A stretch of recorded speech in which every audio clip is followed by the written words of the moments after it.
Sayang, gagalingan ko na sana eh. Ulam ka. Ulam ka eh. Ulam ba? Pangunan, lakas na oh.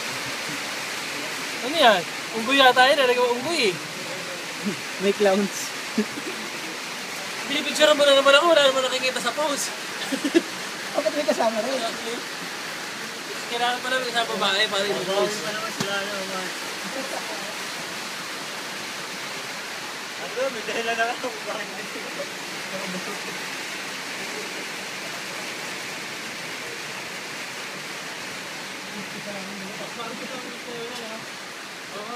Tapos, may isip ko kasi yun. May isip ko talaga yun eh.